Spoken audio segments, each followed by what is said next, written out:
Hello, अस्सलाम वालेकुम, खुशामदीद master class with Malik में।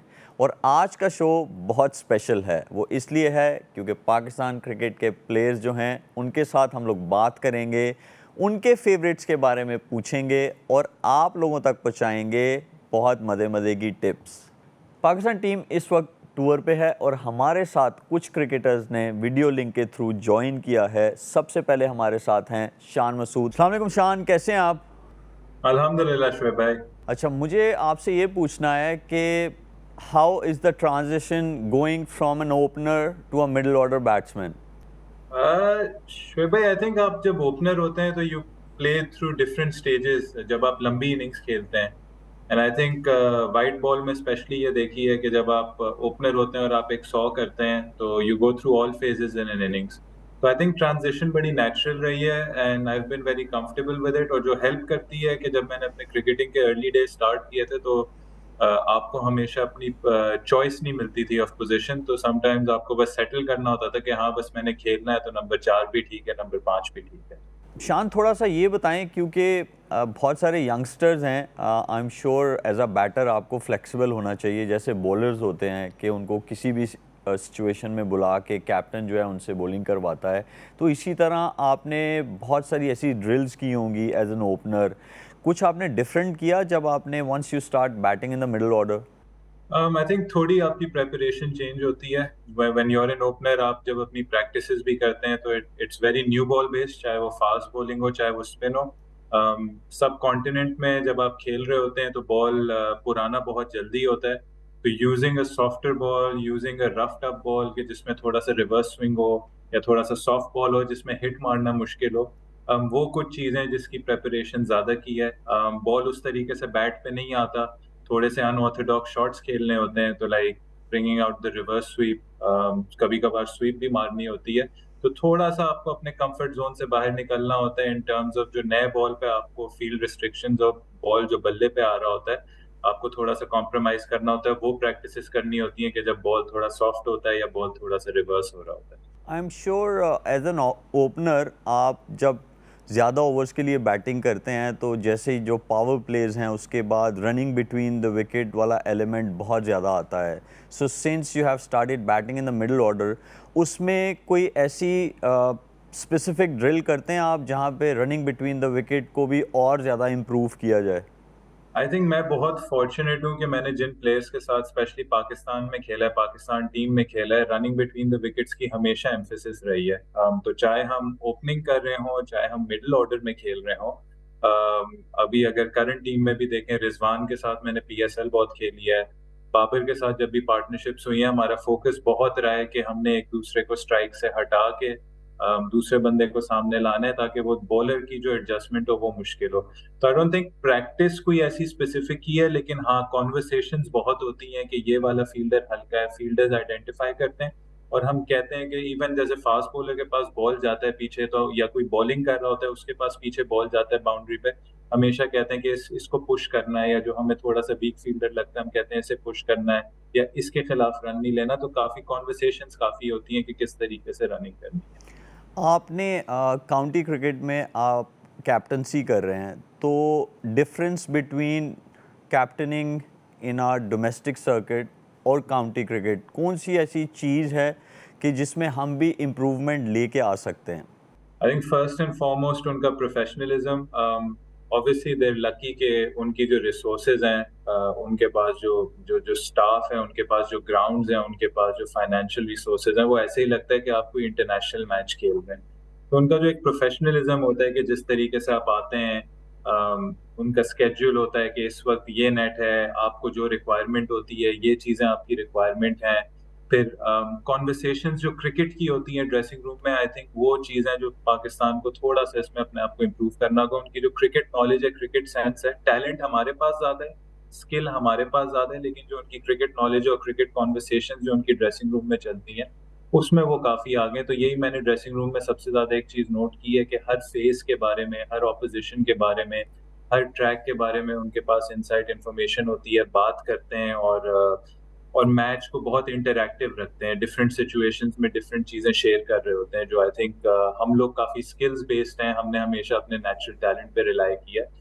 वहाँ ज़्यादा थॉट ज़्यादा जाता है, इंटेलेक्चुअल चीज़ें ज़्यादा आपको मिलती हैं। थैंक यू सो मच शान। थैंक यू शोएब भाई, थैंक यू सो मच। अब हुआ है टाइम छोटे से ब्रेक का। ब्रेक के बाद मिलते हैं एक दूसरे प्लेयर के साथ।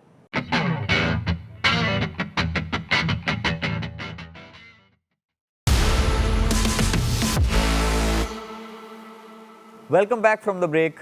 अब हमारे साथ हैं हसन अली। अस्सलाम वालेकुम हसन, कैसे हो? अस्सलाम वालेकुम शोएब भाई, अल्हम्दुलिल्लाह मैं ठीक, आप बताएं ठीक है? जी ऑल वेल, थैंक यू।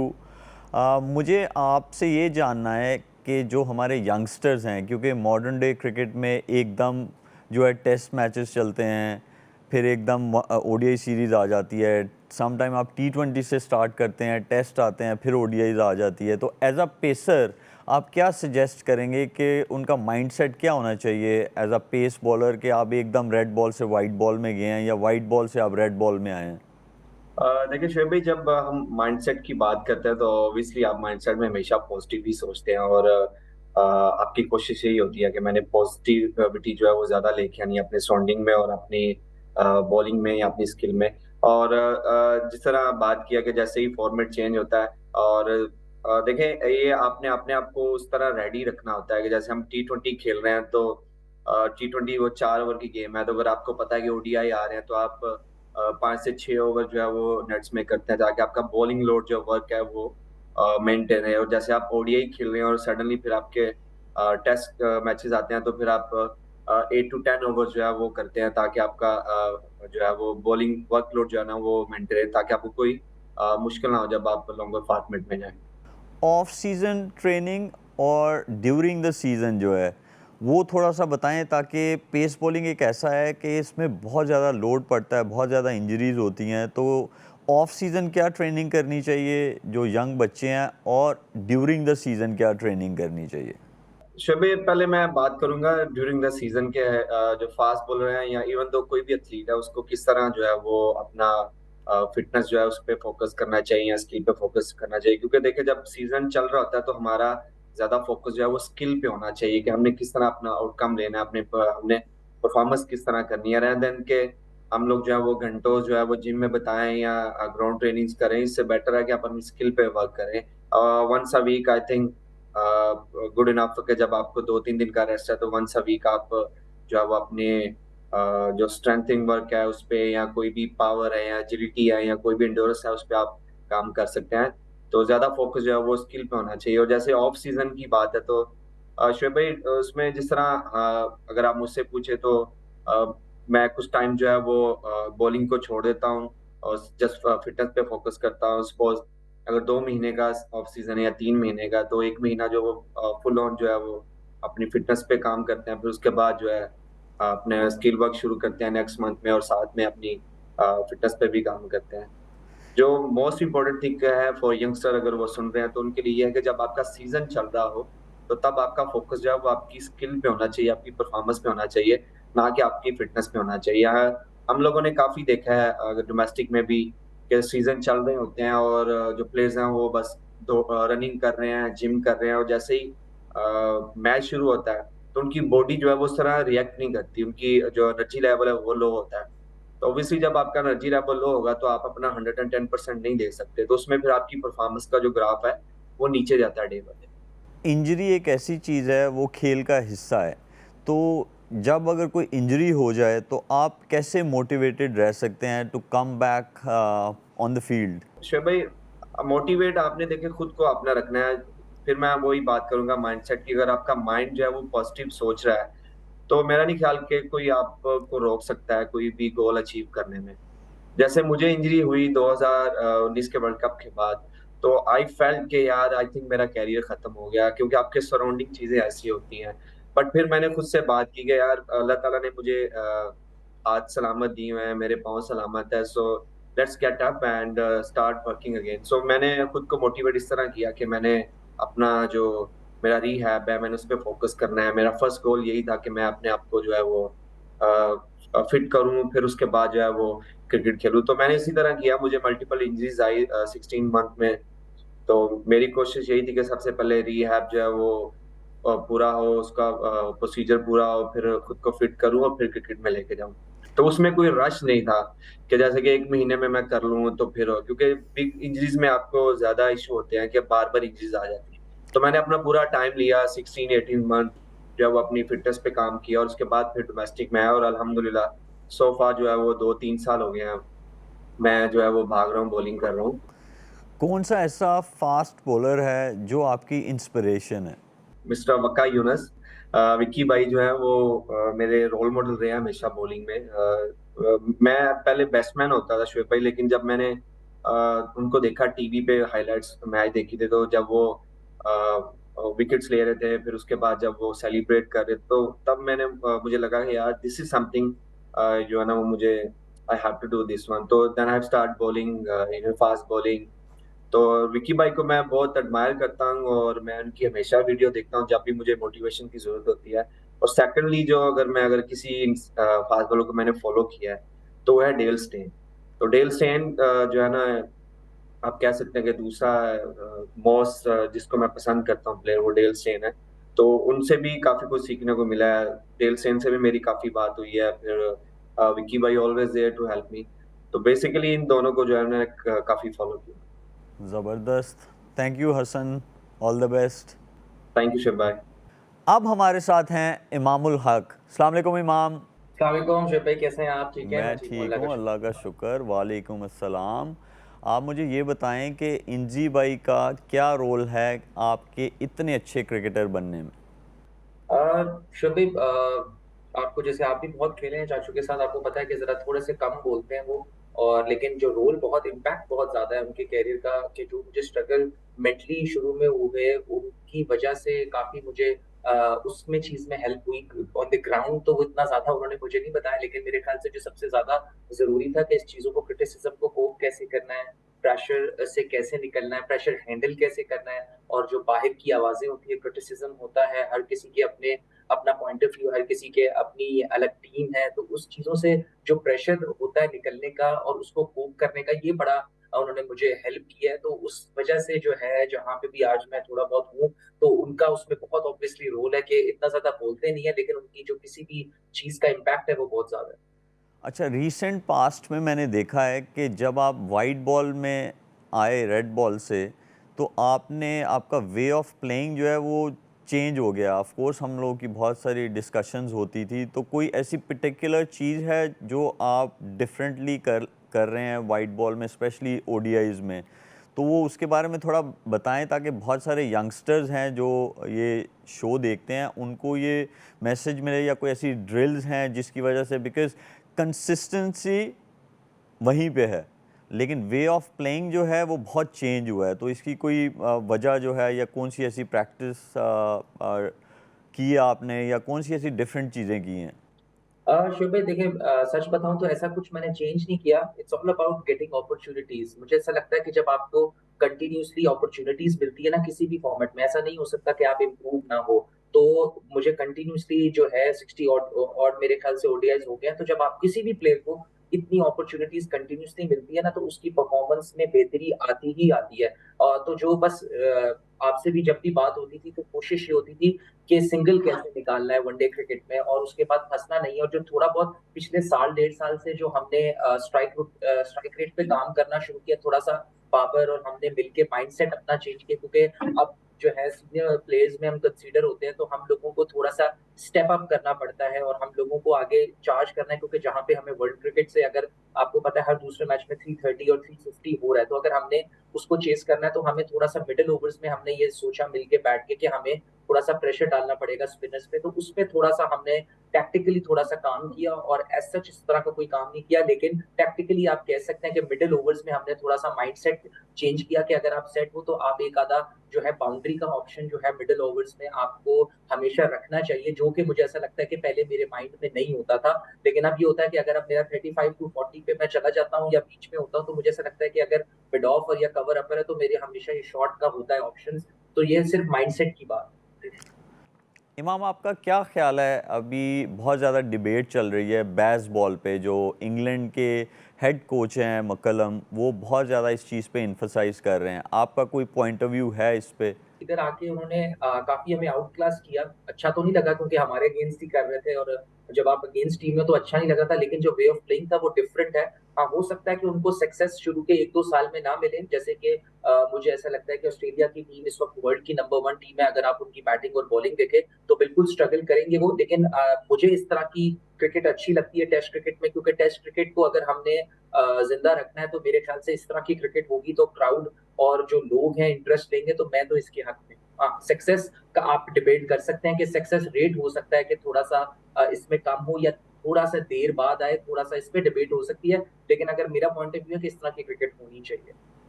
अच्छा, आपके एज एन ओपनर बैटर कौन है इंस्पिरेशन? एज़ सच तो सच बताऊँ शिव भाई, कोई ऐसा नहीं है इंस्पिरेशन, क्योंकि मैंने कभी इतना इस बारे में सोचा नहीं। बट ये है कि मैंने बहुत कम खेलते हुए देखा है सईद भाई को। तो ज़रूर उनके साथ मैं आप ये ज़रूर कह सकता हूँ कि मैं बैटिंग करना ज़रूर चाहता। लेकिन ये है कि इंस्पिरेशन कभी ऐसा रही नहीं। एटीट्यूड और जो माइंडसेट है, मैं इस चीज़ पे ज़्यादा बिलीव करता हूँ। और बाबर का जो एटीट्यूड है, जो हंगर है, वो बहुत ज़बरदस्त है। विराट का एक बहुत ज़बरदस्त है। तो काफ़ी सारे ऐसे जो है, मुझे हमेशा कुमार संगकारा बहुत एलिगेंट और बहुत अच्छा लगा है। तो इस तरह के लोग मुझे अच्छे लगे, लेकिन कभी ऐसा मैंने नहीं सोचा कि ये मेरा इंस्पिरेशन है कि इसको देख के मैंने फॉलो करना है, ऐसा कभी नहीं। थैंक यू इमाम, ऑल द बेस्ट। अब टाइम हुआ है एक और ब्रेक का, और ब्रेक के बाद मैं आप लोगों को बताऊंगा कि हम किससे और बात करेंगे।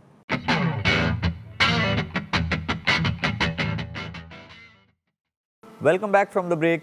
अब हमें ज्वाइन किया है वो है सरफराज। अस्सलाम वालेकुम सरफराज, कैसे हैं आप? अस्सलाम वालेकुम शुएब भाई, मैं ठीक हूँ। आप कैसे हैं? ठीक हैं? मैं भी ठीक हूँ, अल्लाह का शुक्र है। अच्छा सरफराज, आपसे ये सवाल है कि आपने जब क्रिकेट शुरू की थी, उसमें फिर आपको चांस मिला पाकिस्तान टीम में, फिर उसके बाद आप एक ऐसा टाइम आया आप कैप्टन भी बने, एक ऐसा टाइम आया कैप्टनसी जो है उससे आपने हट गए, या बहुत सारे ऐसे अप्स एंड डाउन्स हैं आपके करियर में जो कि मोस्टली आते हैं किसी भी एथलीट की लाइफ में। तो आप मेंटली बहुत स्ट्रॉन्ग हैं, तो कौन सी ऐसी चीज़ें हैं जिन्होंने हमेशा आपको मेंटली स्ट्रॉन्ग रखा? कौन सी ऐसी चीज़ें हैं जो आप करते रहे जो कि आप माशाल्लाह अभी तक क्रिकेट खेल रहे हैं और बहुत सक्सेसफुल हैं? शुएब भाई देखिए, सबसे पहले तो मैं हमेशा एक ही बात कहता हूँ कि मैं हमेशा से बहुत ज़्यादा अच्छे लोगों में उठा बैठा, जिनको क्रिकेट की समझ थी, जिनको क्रिकेट के बारे में पता था कि उतार-चढ़ाव क्रिकेट में आते रहते हैं, तो वो गाइडेंस जो है हमेशा मुझे मिलती रही। और उसके अलावा मैं अपने आप को खुशनसीब ये समझता हूँ कि मैं उन पाकिस्तान के उन टॉप क्लास प्लेयरों के साथ खेला। फर्स्ट क्लास क्रिकेट मैंने खेले जिन्होंने पाकिस्तान के लिए बहुत बड़े नाम बनाए। इसमें जिसमें वो लोग जो है अपने करियर में अपने पीक पे भी थे, फिर टीम से जब ड्रॉप हुए, तो वो जब उनका वो टाइम था ना, वो मैंने उनके साथ देखा, जिसमें आपकी भी मिसाल मेरे सामने बहुत ज़्यादा थी। जब आप 2010 में जब आप टीम में नहीं थे, तो आप किस तरीके से आप फर्स्ट क्लास क्रिकेट खेलते थे, डोमेस्टिक के सारे टूर्नामेंट खेलते थे, उसमें मिसाल है, आपकी मिसाल है, मेरे सामने फवाद आलम है, मिसबाह-उल हक है, कामरान अकमल है, उमर अकमल है। तो मैं अपने आप को इसलिए बड़ा खुशनसीब समझता हूँ कि यार, इन लोग जब टीम के सब बाहर रहे तो इन्होंने अपनी फर्स्ट क्लास क्रिकेट वगैरह जो है वो सब खेलती रही। तो मेरे जहन में भी सारी चीजें थी कि जब मैं टीम से बाहर हुआ तो मेरा यही टारगेट बनाया कि यार मैंने अपनी जो भी क्रिकेट मुझे मिलनी है वो मैंने खेलनी है, क्रिकेट पे फोकस रखना है। और फिर वो जो, जैसे मैंने हमेशा मैं नाम लेता हूँ, आजम भाई हैं, जफर भाई हैं, मोइन भाई हैं, नदीम उमर भाई हैं, इन सब लोगों ने बहुत ज़्यादा सपोर्ट किया और हमेशा क्रिकेट की बात करी। तो यही वजह है कि आज भी जो है उतार चढ़ाव के बाद भी जो है क्रिकेट के ग्राउंड में मौजूद है, और जो भी क्रिकेट मिल रही है उससे क्रिकेट खेल रहे हैं और उससे सीख रहे हैं। रेड बॉल में कीपिंग करना आसान है या वाइट बॉल में? कीपिंग वैसे आसान नहीं है, क्योंकि ये एक ऐसी चीज़ है जहाँ पे विकेट कीपर का जो फोकस लेवल है, जब तक वो स्टंप्स के पीछे खड़ा है उसका फोकस लेवल जो है वो वैसा ही रहना चाहिए। रिलेटिवली वाइट बॉल में आसान है थोड़ा सा या रेड बॉल में? शेख भाई देखिए, ऑब्वियसली जैसे आपने बताया कि कीपिंग करना जो है वो मुश्किल काम है, आसान काम नहीं है। लेकिन मुझे ऐसा लगता है कि अगर आप रेगुलर क्रिकेट खेलते रहे ना, तो आपको बड़ा इजी रहता है, क्योंकि आप उस जगह के ना थोड़े से आदी हो जाते हैं। क्योंकि जब गैप आ जाता है तो फिर थोड़ा मुश्किल होता है। लेकिन फिर भी मैं ये कहूँगा कि टेस्ट क्रिकेट में थोड़ा आपको डिफरेंट कंडीशन मिलती है। आपको पता है 5 दिन का गेम होता है और 5 दिन की पिच जो है वो डिफरेंट होती है। तो टेस्ट मैच में कीपिंग करना जो है वो डिफिकल्ट होता है। अच्छा, अगर आप यंगस्टर्स को कोई एडवाइस दें ऐसी बहुत बेसिक सी हो, जिसमें चाहे वो वाइट बॉल से रेड बॉल में जा रहे हों या रेड बॉल से वाइट बॉल में जा रहे हों, कहीं पे भी किसी भी डिफ़िकल्ट कंडीशंस में वो विकेट कीपिंग कर रहे हों, तो कोई एक ऐसी एडवाइस दें जो कि उनको फ़ायदा हो और उस पे वो बहुत ज़्यादा प्रैक्टिस करें, ताकि किसी भी कंडीशन में वो जब विकेट कीपिंग करें तो उनको आसानी हो, क्योंकि आपने दुनिया के हर कोने में विकेट कीपिंग कर ली है।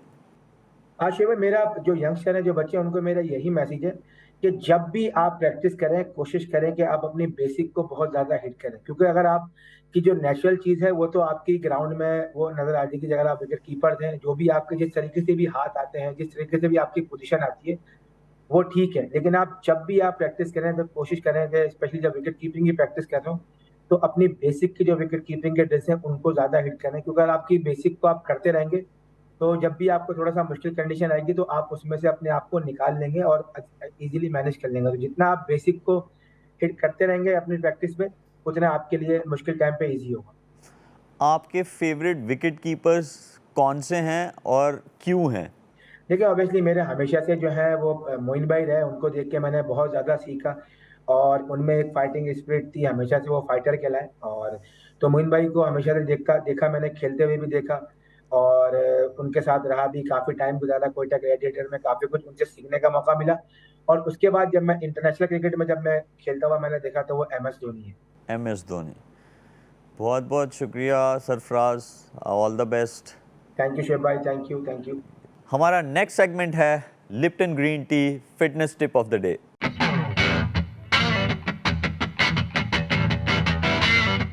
Fitness tip of the day for today is अपनी डाइट में बहुत ज़्यादा ग्रीन्स को ऐड करें।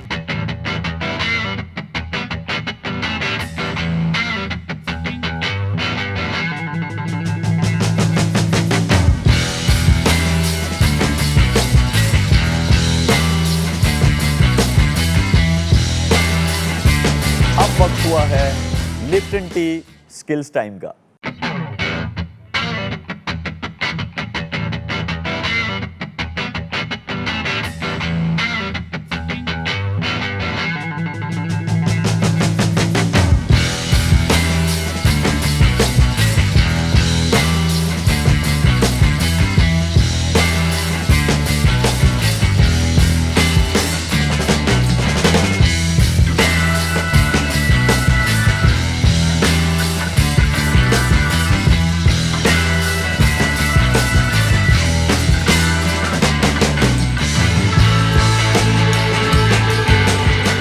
For sending all the videos. हम लोगों ने बहुत सारी इन्फॉर्मेशन आपको प्रोवाइड की, बहुत सारे लेजेंड्स को बुलाया अपने शो पे, उनसे कौन सी बेसिक ड्रिल्स करनी चाहिए, स्टेप बाय स्टेप आप कैसे गेम को इम्प्रूव कर सकते हैं। ये था हमारा आज का लास्ट एपिसोड। अपना बहुत ख्याल रखें। अस्सलाम वालेकुम।